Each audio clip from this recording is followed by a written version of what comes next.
29. Are these vector fields conservative?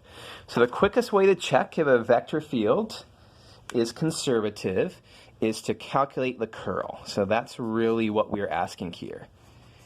So f is yz, xz, and xy. So the curl of f is I hat, j hat, k hat. Take this determinant, d by dx, d by dy, d by dz, yz, xz, and xy. So we have I hat times d by dy of xy minus d by dz of xz minus j hat times d by dx of xy minus d by d by dz of yz plus k hat times d by dx of xz minus d by dy of yz.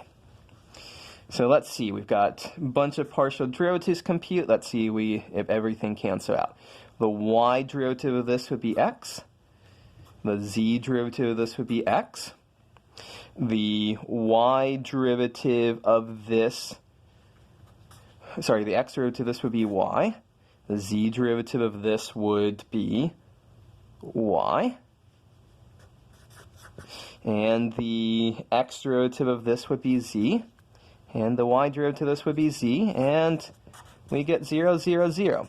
Everything is nice in some sense from section 15.3. There's no holes on the domain, so this is going to be conservative.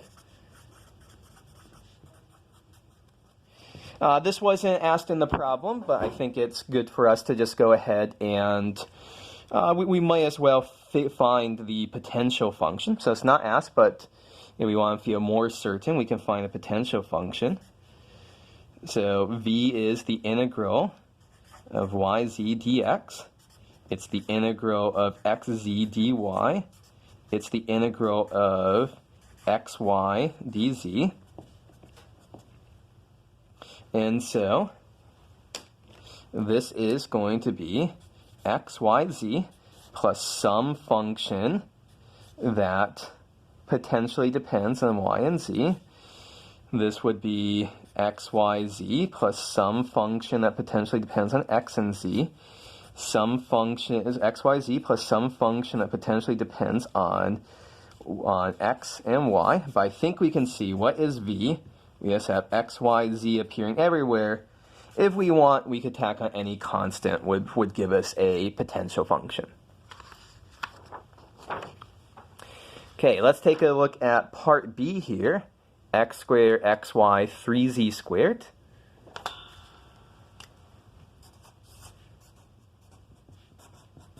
X squared, xy, 3z cubed, my apologies. So the curl of f is determinant of I hat, j hat, k hat, d by dx, d by dy, d by dz, x squared, xy, 3z cubed.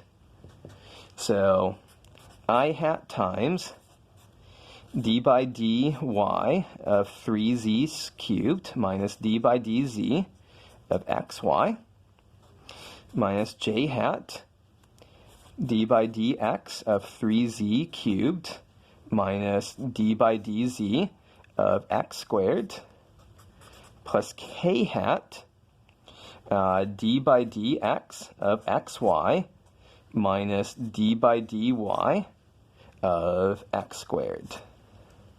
So what do we end up with? So the y derivative here is 0, the z derivative here is 0. So 0 minus 0, so far so good. We want the curl to be 0. And then minus the x derivative here is 0, the z derivative here is 0, 0 minus 0. So things are looking good. But when we do the x derivative here, we get y. And we do the y derivative here, we get 0. So the curl is 0, 0, y, which is not the 0 vector. And so this is not conservative. Just because we had 2 out of 3 slots be 0 does not mean that not all of them are 0. So this is, in fact, not conservative. So if we were to try to do the find a potential function, things would go wrong. Okay, so that's how to check to see if a vector field is conservative. Look at the cross partials through the curl. Okay, number 3. I'm just going to do this one, holding this one up to the camera a little bit. We want to match the vector fields with their plots. So we've got 4 different vector fields. And let's see what are the characteristics here. I'm going to write them out. Now let me call them, F1 of xy, F2 of xy, F3 of xy, F4 of xy. So minus y x, x and y plus 1, x minus y, and y x minus 1. So a good way to kind of think about how to match things up, something that I like to do is I like to kind of think about what are some defining characteristics here. So for example, we could ask, where does the 0 vector, what is the vector field at 0, 0, at the origin?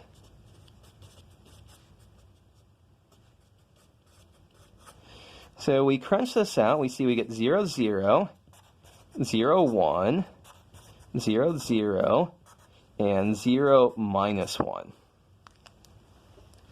So let's see. This picture is a little bit tough to tell. It would be nice. What I was hoping I could just do is just kind of look to see what's going on at the origin at each point in each of these graphs, but it's printed a little bit hard to see what's going on at the origin. It sure looks like an A that it's point upward 0, 1, but the printout is not good enough for me to say that.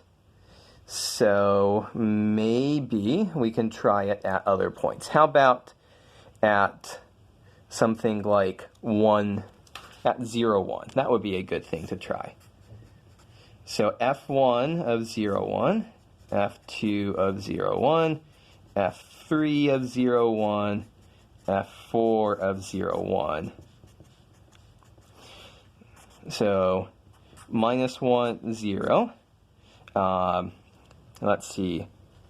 0, 1. 0, minus 1. And 1 and minus 1. So I think that should be lots of information here. Let's see. I think I can tell in D that the vector here is pointing to the left. So that would be like minus, so I think that right here, this vector, I'm reading it carefully, is pointing like that. So that would correspond to the vector minus 1, 0. So for which one corresponds to minus 1, 0, hey, I think that looks like this one, so I think that's going to be graph D. Let's see, for C, it looks like we've got that vector at 0, 1, and that vector be 1, minus 1. And hey, look, that corresponds to F4, so I think C corresponds to F4. Here, I really think that it looks like if you look at it carefully enough, that vector is pointing straight up, and that would be 0, 1. 0, 1, that would be F2, so I think I get A there. And right here, that's pointing straight down, 0, minus 1. So that would be B.